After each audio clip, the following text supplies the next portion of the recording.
तो hello friends, स्वागत है हमारे प्यारे से इस यूट्यूब चैनल आरसीएम क्लास में। और आज हम लोग देखेंगे एनसीईआरटी मैथ सॉल्यूशन, जिसका चैप्टर नंबर 3 है, जिसका नाम है दो चर वाले रैखिक समीकरण युग्म। इसका फॉर्मूला का वीडियो मैं बना दिया हूँ, आप वहां से मेरे यूट्यूब चैनल पर से जाकर के देख सकते हैं। और उस वीडियो के लास्ट में मैं बोला था कि एक वीडियो में ग्राफीय विधि, प्रतिस्थापन विधि और विलोपन विधि के बारे में चर्चा करेंगे। तो आज उसी वीडियो के बारे में मैं इस वीडियो को बना रहा हूँ। और इस वीडियो में सबसे पहले क्या है, ग्राफीय विधि के बारे में जानेंगे। तो सवाल देखेंगे सबसे पहले कौन सा दिया हुआ है। तो सवाल ग्राफीय विधि का दिया हुआ है x + 3y = 6 और दूसरा इक्वेशन है 2x - 3y = 12। ग्राफीय विधि से हल करें, कोई दिक्कत नहीं है। उसके बाद देखेंगे, कुछ नहीं करेंगे, हल लिखेंगे। उसके बाद एक इक्वेशन लिखेंगे। सबसे पहले पहला इक्वेशन क्या है, 3y = 6 लिख लिए।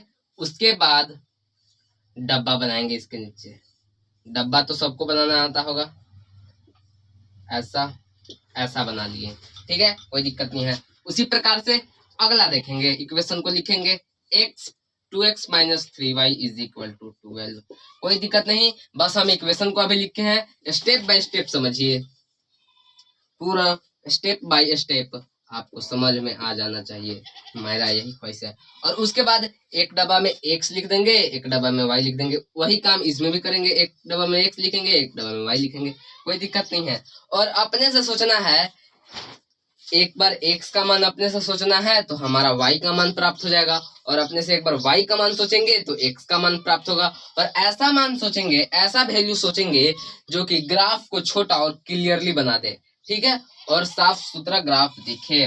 तो देखिए, तो जब हम कुछ भी संख्या रहा है -3 से 0 में गुना करेंगे तो 0, यानी कि 0 क्लियरली आ जाएगा, यानी कि 0 सबसे छोटा है, ठीक है। एक भी पॉइंट ऑफ व्यू से देखें तो 0 में कोई भी संख्या से गुना करेंगे तो 0, यानी कि 0 को जब हम रखेंगे तो हमारा y का मान क्लियरली आ जाएगा। और जब एक बार y = 0 रखेंगे तो x का मान क्लियरली आ जाएगा। तो इस इक्वेशन में एक बार x का मान 0 रखते हैं तो y का मान कितना आएगा, देखते हैं। x + 3y = 6, 0 + 3y = 6, ठीक है। तो 3y = 6 यानी कि 2। तो y = कितना है हमारा जी, 2 आ गया, कोई दिक्कत नहीं है। अब एक बार तो x का मान 0 रख करके देख लिए, उसके बाद y का मान 0 रखेंगे एक बार। तो y का मान जब 0 रखेंगे तो हमारा आ जाएगा x = 6, यानी कि x का मान क्या आ जाएगा हमारे पास, 6 आ जाएगा, कोई दिक्कत नहीं होना चाहिए। उसके बाद इसमें देखेंगे, इस इक्वेशन में जो काम किए उस इक्वेशन में भी काम करेंगे। 2x - 3y = 12 है। तो एक बार x = 0 रखेंगे, x = 0 रख करके देखते हैं। 2 × 0 - 3y = 12, यानी कि -3y = 12, यानी कि -4, ठीक है। एक बार y = 0 रख करके देख लिए, तो एक बार x = 0 रख करके देख लिए, एक बार y = 0 रख करके देखेंगे। तो y = जब 0 रखेंगे तो आ जाएगा 2x - 0 = 12। तो 2x = 12, यानी कि 6, इसका भी 6 आ जाएगा, कोई दिक्कत नहीं है। एक मान अपने से सोचेंगे, हमारा एक मान प्राप्त हो जाएगा। अब इसमें कुछ नहीं करना है, बस बच्चे लोगों को इसमें ही दिक्कत होता है कि मान हम कैसे निकाले। अब इसका अगला स्टेप क्या करेंगे कि हम लोग ग्राफ बनाएंगे। और ग्राफ बनाने के लिए आपको एग्जाम में बेसिकली मिलेगा ग्राफ कॉपी। तब तक के लिए अभी फिलहाल के लिए आप बोर्ड पे समझिए, और बोर्ड पे थोड़ा मोड़ा इधर उधर ग्राफ हो सकता है, लेकिन आपको जब ग्राफ कॉपी मिलेगा तो उसमें आप क्लियरली बनाइएगा, ठीक है। तो सबसे पहले ग्राफ बनाने के लिए एक्सिस बनाना पड़ता है, अक्ष बनाना पड़ता है, ठीक है। तो इसको अक्ष खींचेंगे, कोई दिक्कत नहीं है, सीधा लाइन खींच दिए। उसी प्रकार से एक और सीधा लाइन खींच दिए, एक और सीधा लाइन खींच दिए, ठीक है। इसको भी सीधा कर दे रहे हैं, ऐसे ऐसे। साइड में इसलिए मैं बना रहा हूँ ग्राफ, क्योंकि नीचे थोड़ा दिखने में आप लोग को और मेरे को लिखने में भी थोड़ा प्रॉब्लम हो सकता है, इसलिए साइड में ग्राफ है, ठीक है। इसको कौन सा अक्ष बोलते हैं, y बोलते हैं, इसको y' बोलते हैं, इसको x' बोलते हैं, इसको x बोलते हैं, ठीक है। इतना तो आप लोग को पता होगा। उसके बाद यहाँ पे ओरिजिन होता है, यानी कि 0 पॉइंट होता है। यहाँ से y का देखिए तो हाईएस्टली मान कितना है जी, y का हाईएस्टली मान कितना है, y का हाईएस्टली मान -4 है, यानी कि एक बार हम यहाँ से 6 से भी स्टार्ट कर सकते हैं, 6 5 4 3 2 1, ठीक है। उसी प्रकार से -3 -2 -1 माइनस माइनस नहीं 1 2 3 4 5 6, ठीक है। इतना बना लीजिएगा, -1 -2 -3 -4, ठीक है, कोई दिक्कत नहीं होगा। उसके बाद देखेंगे ये तो एक्सिस बना और नंबरिंग भी कर दिए, तो अब देखेंगे इक्वेशन नंबर फर्स्ट की ओर। जब हम x का मान 0 रखे थे तो हमारा y का मान 2 आया था।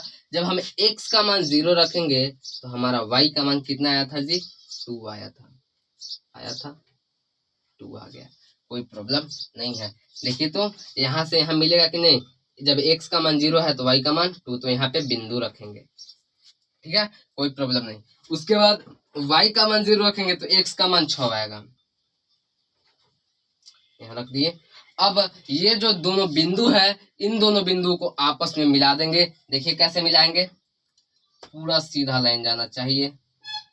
बोर्ड पे ग्राफ इधर उधर हो सकता है, लेकिन जो कॉपी में है होगा ग्राफ, जो आपका ग्राफ कॉपी में होगा वो नहीं इधर उधर होगा, ठीक है। देखिए यहाँ पे इधर उधर हुआ कि नहीं थोड़ा, क्योंकि डिस्टेंस में यहाँ पे देखिए सटा है, कहीं कहीं हटा है, और ग्राफ कॉपी में ऐसा होता है कि वहां पे अच्छी तरीके से दिया हुआ रहता है। तो इसको ऐसे कर दिए और इस पॉइंट का नाम दे देंगे 0,2, यहाँ से लिखेंगे 0,2 और यहाँ से लिखेंगे 6,0। कोई दिक्कत नहीं आनी चाहिए। और जो इक्वेशन, जिस इक्वेशन का लाइन खींचे हैं उस इक्वेशन को लिख देंगे x + 3y = 6, ठीक है। उसके बाद दूसरा इक्वेशन में देखेंगे कि x = 0 तो y का मान -4, x = 0 तो y का मान -4, ठीक है। और y = 0 तो x का मान 6, यानी कि यहीं पे मिलेगा। यानी कि हमारा जो ऐसे जो लाइन आएगा, ऐसे ग्राफ का लाइन कैसे ऐसे आएगा और ये वाला इसको कट करेगा, ठीक है, इस बिंदु को कट करेगा, ठीक है ना। और इस बिंदु का नाम क्या है जी, 0,-4, और उसका तो है ही 6,0। तो जब इस बिंदु को कट करेगा तो इस बिंदु पे कौन सा मान आया, 0 और 6, यानी कि दैट इज x = 6 और y = हमारा 0, आंसर। यही था ग्राफीय विधि। और जो इस इक्वेशन का जो लाइन है उसी इक्वेशन को इस लाइन के ऊपर रख देंगे, बराबर 12। समझ में आ गया, यही आंसर है। और ग्राफ ऐसे ही बनेगा। इस बोर्ड पे इधर उधर ग्राफ हो गया है, लेकिन आपका जो ग्राफ कॉपी होगा उसमें इधर उधर नहीं ग्राफ होगा, क्योंकि वहां पे डिस्टेंस सेम डिस्टेंस पे दिया हुआ रहता है आपका नंबरिंग, ठीक है। तो यही था ग्राफीय विधि। और ग्राफीय विधि का मैं कुछ सवाल देता हूं, आप लोग उसका हल कीजिएगा, ठीक है। तो एक सवाल है, आपको हल करना है क्वेश्चन नंबर 2 की ओर, कि 2x + 4y = 8, y हो गया यहाँ पे, और x + 2y = 6। आपको ये सवाल को हल करना है, ठीक है, ग्राफीय विधि से। कौन सा विधि से, ग्राफीय विधि, ग्राफीय विधि से हल करना है। कुछ नहीं करना है, जो सवाल दिया है इक्वेशन लिखेंगे, उसके नीचे डब्बा बनाएंगे, और एक x का मान अपने से सोचेंगे तो एक y का मान आ जाएगा, और एक y का मान अपने से सोचेंगे तो x का मान आ जाएगा। उसके बाद ऐसा ग्राफ बन जाएगा, ठीक है। मान लीजिए ना कि आप एग्जाम में बना रहे हैं ग्राफीय विधि, आपका दोस्त का ग्राफ ऐसे नहीं बना, यहाँ पे कटा, कहीं पे कटा, तो वो हो सकता है कि 0 के जगह पे 1 लिया हो, मान 2 लिया हो। तो ग्राफ जो है कभी भी चीटिंग करके नहीं बनाया जा सकता। आपको ग्राफ के लिए बेसिक नॉलेज जरूरी है। तो ये था तो ग्राफ का कॉन्सेप्ट। अगला क्या है जी, नंबर 2, प्रतिस्थापन विधि। प्रतिस्थापन विधि से हम लोग सॉल्यूशन कैसे करेंगे, इसके बारे में जानेंगे। तो चलिए जानते हैं प्रतिस्थापन विधि के बारे में।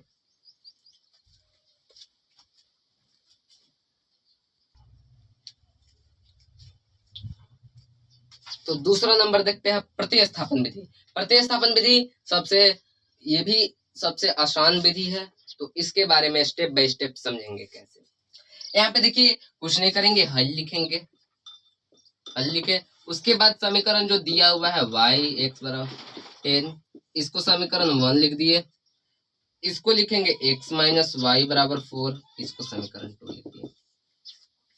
अब प्रतिस्थापन विधि में होता क्या है कि इसको में हम लोग ये जो सवाल दिया है उसी से x का मान भी ढूंढेंगे और उसी से y का मान भी ढूंढेंगे। तो चलिए ढूंढते हैं कैसे। मान लेते हैं समीकरण 1 को लेते हैं, समीकरण 1 से, ठीक है, तो x प्लस वाई बराबर 10 है, ठीक है। तो यदि हमको इसमें x का मान पता करना रहेगा तो कैसे पता होगा, देखिए यहाँ पे x इधर है, 10 माइनस इधर y प्लस में था, इधर जाएगा तो कितना माइनस में आ जाएगा, तो ये तो हो गया x का मान, ठीक है। तो अगला स्टेप क्या करते हैं हम लोग, x का मान समीकरण 2 में रखने पर, x का मान कहाँ रखेंगे जी, समीकरण 2 में, और समीकरण 2 क्या दिया हुआ है, x माइनस 2 बराबर 4। x का मान हमारे पास क्या है, 10 माइनस वाई, ये तो x का केवल मान आया, ठीक है। उसके बाद माइनस वाई बराबर 4, ठीक है। 10 minus minus Y minus 2y बराबर 4, ठीक है। कुछ नहीं किए हैं, इसी सवाल से x का मान निकाले हैं और x का मान डायरेक्टली समीकरण 1 में रख रहे हैं, तो आ रहा हमारा माइनस 2 बराबर 4, इधर 10 प्लस में इधर आएगा तो माइनस में, ठीक है। माइनस 2 बराबर 4 माइनस 6, माइनस माइनस खत्म, 2y बराबर कितना 6, तो y बराबर 3 आया कि नहीं आया, 3 आया कि नहीं आया। कुछ नहीं किए हैं, x का मान निकाले हैं और समीकरण 2 में डायरेक्टली निकाले रख दिए हैं, ठीक है। तो अब देखेंगे y का मान जब निकल गया तो लिखेंगे यहाँ पे y का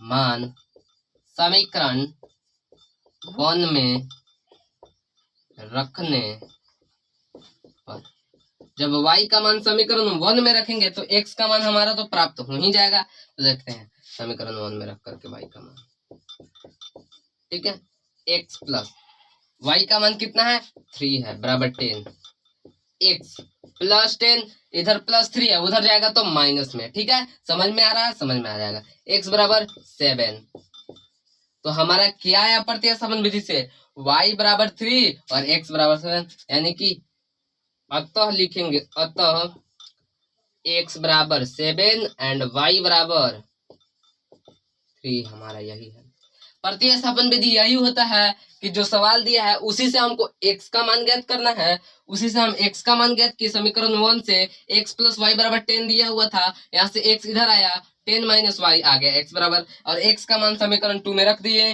तो इससे y का मान निकल गया, फिर y का मान समीकरण 1 में रख दिए तो x का मान निकल गया। बस यही था प्रतिस्थापन विधि। उसी प्रकार से विलोपन विधि भी है, और विलोपन विधि में हम लोग क्या करते हैं जानेंगे आगे।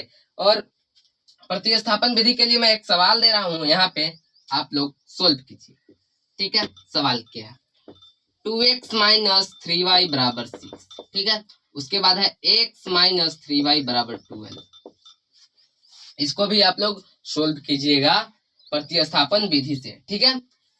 आप लोग सोल्व करके देख लीजिएगा। उसके बाद चलते हैं थर्ड की ओर, यानी कि विलोपन विधि।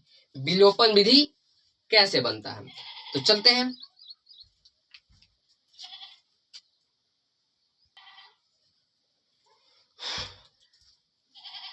तो चलेंगे विलोपन विधि। इसका नाम ही से पता चल रहा है कि विलोपन, यानी कि विलोपन मतलब लुप्त कर देना है। एक जो मान है इसको हम लुप्त कर देंगे तो हमारा दूसरा जो मान है वो हमारे पास प्राप्त हो जाएगा। तो इसमें x और y दो टर्म दिए हुए हैं, इसमें से एक टर्म को हम निग्लेक्ट कर देंगे, यानी कि हटा देंगे। और कैसे हटाएंगे चलिए जानते हैं। सबसे पहले जो इक्वेशन दिया हुआ है उसको समीकरण 1 एवं समीकरण 2 लिख लेते हैं, समीकरण 1, और जो एक और इक्वेशन दिया हुआ है समीकरण 2, ठीक है। 2 लिख दिए। अब यहाँ से देखेंगे, दिमाग लगाएंगे, इस कैसे निगलेक्ट होता है। समीकरण 1 एवं समीकरण 1 एवं समीकरण 2 को जोड़ने पर अब देखिए जोड़ेंगे तो प्लस y और माइनस y खत्म हो जाएगा, यानी कि केवल x टर्म बचेगा और यहाँ से जोड़ करके निकाल लेंगे हम लोग, तो इससे कोई दिक्कत नहीं होगा। तो समीकरण 1 और समीकरण 2 जोड़ेंगे तो x प्लस वाई बराबर 14, x माइनस वाई बराबर 4 आएगा कि नहीं। और विलोपन विधि यानी कि विलुप्त कर देना है, एगो को विलुप्त कर दीजिए आप लोग, तो इस प्लस y और माइनस y खत्म हो जाएगा, यानी कि कट जाएगा। उसके बाद 2x बराबर 14 और 4 कितना होता है जी, 18 होता है। तो यहाँ से लिखेंगे 2x बराबर 18, तो x बराबर 9 आया। x बराबर कितना आ गया हमारे पास, 9 आ गया। तो जब x बराबर 9 आया तो ऐसे लिख सकते हैं, x का मान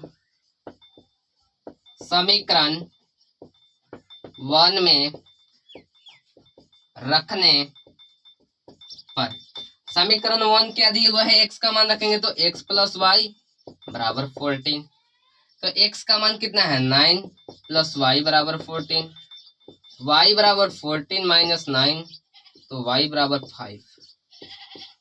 तो यहाँ पे लिख सकते हैं, अतः जो x बराबर 9 एवं y बराबर 5 आंसर। कुछ नहीं था, ग्राफीय विधि भी जान लिए, प्रतिस्थापन विधि भी जान लिए और विलोपन विधि भी जान लिए। प्रतिस्थापन और विलोपन में थोड़ा सा अंतर है कि आप उसमें बाहरी से भी लिख सकते हैं। विलोपन विधि में मान लीजिए यहाँ पे x प्लस डायरेक्टली नहीं दिया हुआ रहता, तो इसको बना करके लिखते हैं, ठीक है। वो एक्सरसाइज में सवाल दिया हुआ रहेगा तो उसमें बेसिकली समझ में आ जाएगा। तो उसमें लिख सकते थे, मान लीजिए यहाँ पे 2 दिया रहता और यहाँ पे 3 दिया रहता, तो एगो कोई को तो काटना है, तो हम गुना भी कर सकते हैं, घटा भी सकते हैं, जोड़ भी सकते हैं विलोपन विधि में। लेकिन प्रतिस्थापन विधि जो दिया है वही से हमको x और y का मान ज्ञात करना है। तो हम जो वादा किए थे कि ग्राफीय विधि, प्रतिस्थापन विधि और विलोपन विधि का वीडियो लाएंगे, मैंने अपना वादा पूरा किया, तो आप लोग को भी एक वादा पूर्ण करना पड़ेगा। जो इस वीडियो से लाभ ले रहे हैं, तो इस वीडियो का कैसा अनुभव रहा आप सजेशन और कमेंट में बता सकते हैं। और इस चैनल पे यदि नए हैं तो चैनल को सब्सक्राइब कर सकते हैं, जिससे हमारी फैमिली और बढ़ सके और दर्शकों तक, अपने फ्रेंड्स तक इस वीडियो को शेयर करें। तब तक के लिए मिलते हैं अगले वीडियो में। जय हिंद, जय भारत साथियों।